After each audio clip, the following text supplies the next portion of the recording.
Hola, soy Alberto Bravo, historiador modernista, divulgador y autor de una biografía humana y política de Carlos II que verá la luz próximamente a través de la editorial El Ático de los Libros.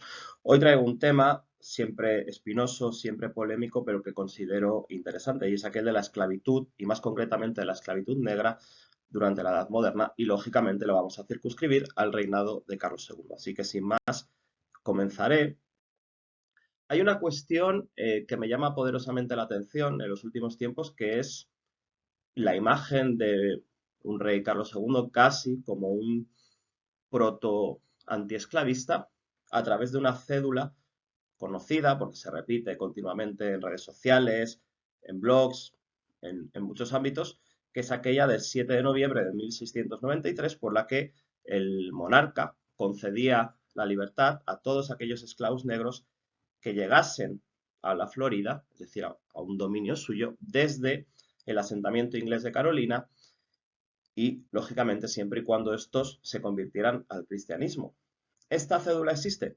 Por supuesto. ¿Podemos considerar esta cédula como, decía anteriormente, un, un ejemplo de antiesclavismo reciente?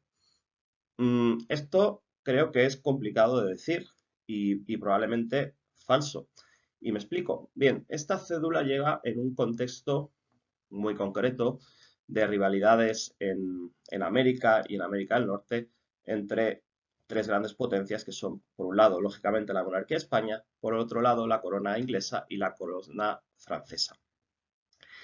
Em, esta cédula, además, en la cual el rey dice que quiere que sirva de ejemplo de su liberalidad para que otros hagan lo mismo, y en el que se incide mucho la cuestión de la religión, como decía, tiene un contexto, y este contexto es aquel de la lucha por la supremacía del dominio de aquellas tierras y por la supremacía también económica y comercial. Como veremos más adelante, los esclavos son una parte fundamental de este engranaje. Bien, lo importante aquí es que el rey concede la libertad, repito, a aquellos que proceden de los asentamientos ingleses. Esto ya se había producido con anterioridad a 1693, unos cuantos años antes, en los años 80, el gobernador de Florida había escrito a Carlos II que habían llegado una decena de negros, mujeres y hombres, y un niño, procedentes precisamente de estos asentamientos ingleses.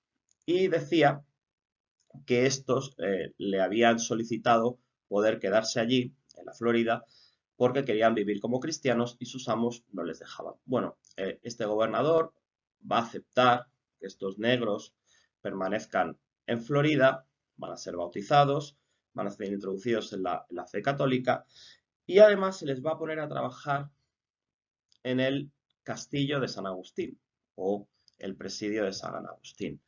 Entonces, este gobernador va a escribir a Carlos II diciendo un poco que eh, tiene, que tiene conciencia de que, lógicamente, desde el lado inglés van a llegar a reclamarles y que efectivamente esto sucedió, pero que cuando sucedió y llegaron estos sargentos ingleses reclamando eh, la posesión de estos negros, él negoció con ellos y finalmente los compró en nombre del rey.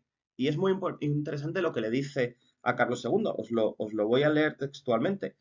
Y dice, por el útil y ahorro que se seguía y conveniencia que en su venta se hacía vuestra majestad, y que están los dichos negros con mucho gusto suyo, ocupados en las reales fábricas en donde ahorran y han ahorrado cada uno un jornal de 4 reales al día de un oficial por ser hábiles. Es decir, no es tanto una cuestión de humanidad como una cuestión de utilidad y de economía. Eran unas personas que habían aprendido un oficio en el lado inglés y lógicamente eran de utilidad ahora en el presidio español.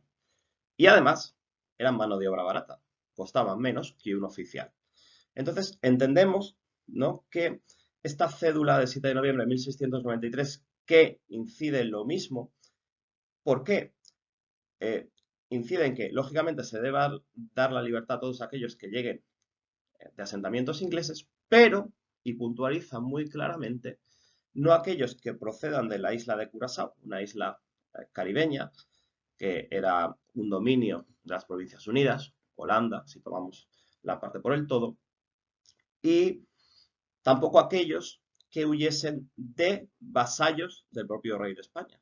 Es decir, aquellos que venían de Curazao, que era un aliado, y que ahora hablaremos de ello, de la monarquía, y que era el mayor centro expedidor de esclavos negros, y aquellos que fuesen de vasallos españoles, no se les debía dar esta libertad, sino solo aquellos que procedían de asentamientos ingleses y franceses. Por estas cuestiones que hemos leído en la carta, o que os he leído en la carta del gobernador de Florida. Es decir, evidentemente había un interés económico. Y esto creo que es importante.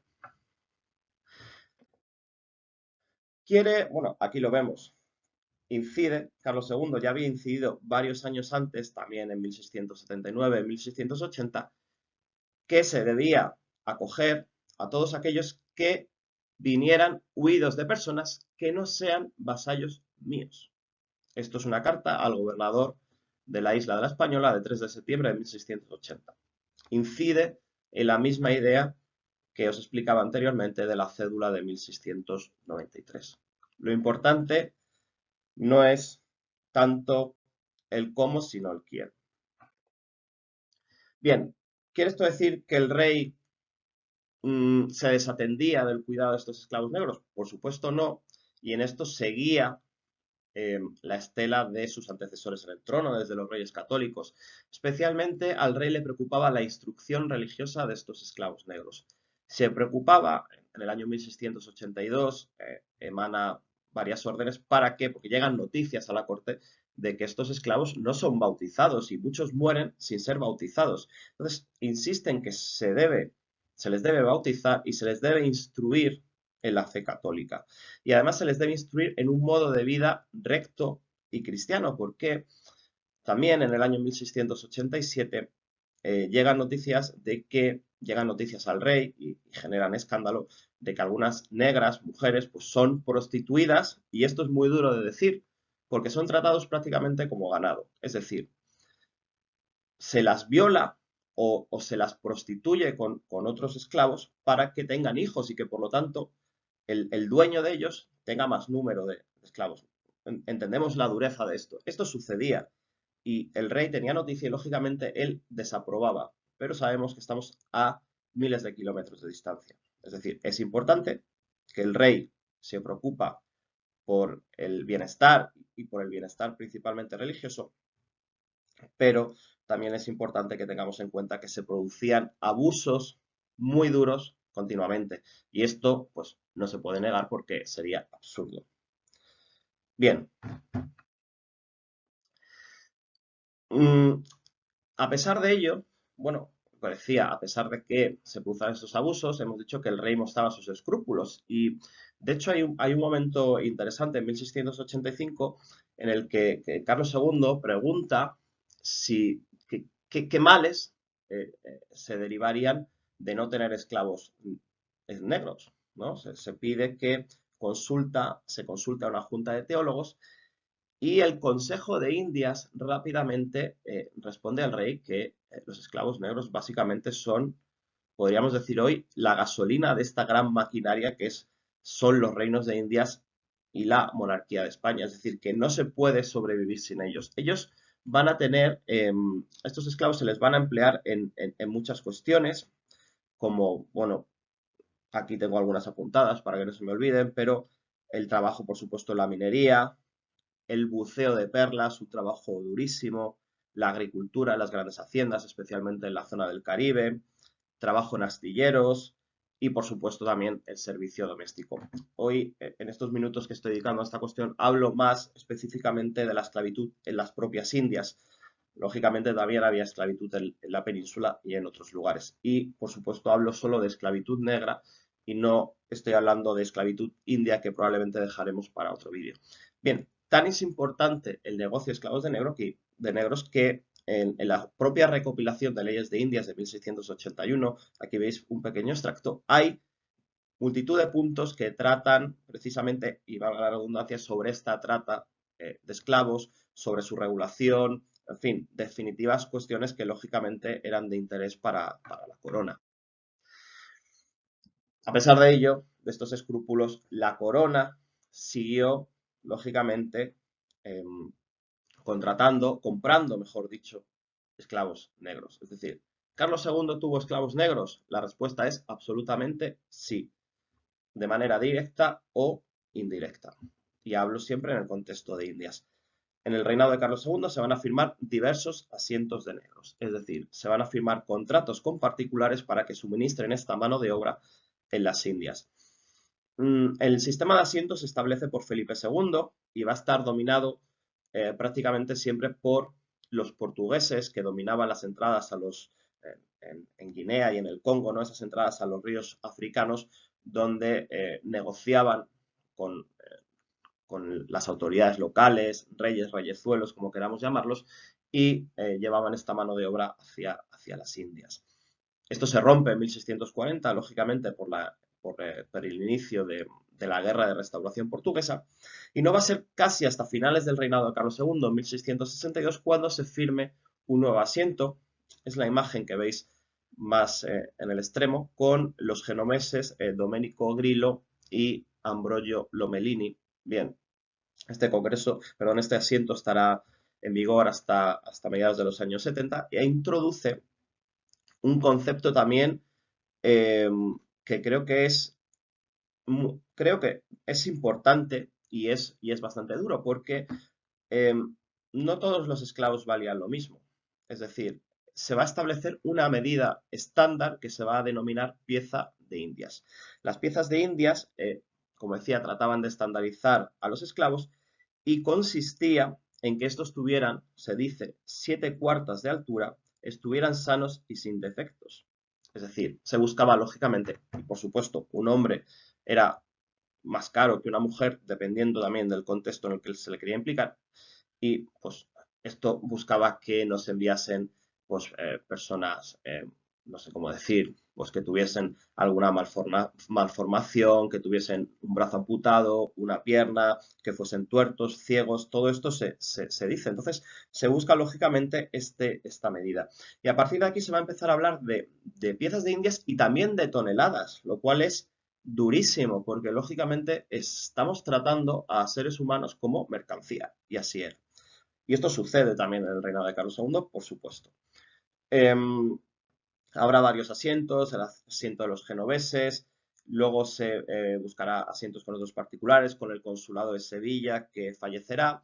Pero en este momento hay una cosa que es interesante, y es que los portugueses van a ser sustituidos como potencia suministradora por los neerlandeses, por los holandeses y especialmente por la Compañía de las Indias Occidentales. Estos van a comenzar a controlar esas factorías en las entradas de los ríos portugueses y van a llevar estos esclavos a la isla de Curazao, de la que ya hemos hablado, que se va a convertir en el gran centro distribuidor de esclavos negros. Los dejaban en esta isla y desde ahí los distribuían a los puertos pues, que estaban autorizados, Cartagena de Indias, Veracruz, etcétera, y digamos que estaban allí depositados. Era un gran almacén humano. Eh, bueno, ¿qué pasa? Que muchas de estos particulares y de estas compañías finalmente contratan el asiento con el rey de España, pero a su vez subcontratan con estos holandeses que están en Curazao que se suministre esta mano de obra en los puertos del rey de España. Además, hay que indicar que en este negocio va a tener un papel fundamental la comunidad sefardita de Ámsterdam. Se va a producir un gran triángulo, ¿no? entre las Indias, Ámsterdam, la corte de España y, por supuesto, más que un triángulo, un cuadrado, y por supuesto con los puertos africanos. Y estos sefardíes que controlan, son hombres ricos, tienen un importante circuito bancario, van a ser los que, por así decirlo, en la sombra vayan a estar controlando este negocio. Esto va a ser así hasta que ya en los años 80 se contrate el asiento con Baltasar Koymans, que es un neerlandés asentado en Cádiz, pero detrás suyo había, como decía, personajes sefardíes asentados en Ámsterdam, algunos tan importantes como Manuel Belmonte, que era el representante del rey de España ante la ciudad de Ámsterdam y ante las Provincias Unidas. Bien, finalmente, se llegará en 1695 al acuerdo y volverán nuevamente los portugueses. Se va a firmar un asiento en 1695 con la Compañía de Guinea de Portugal, cuyo máximo accionista era precisamente el rey de Portugal, Pedro II. Este asiento va a ser el que va a permanecer hasta finales del reinado de Carlos II y va a ser aquel que cuando llegue Felipe V rompa con unas negociaciones bastante tensas para otorgarle este asiento a la Compañía de Guinea el rey de Francia, cuyo máximo accionista era Luis XIV, su abuelo.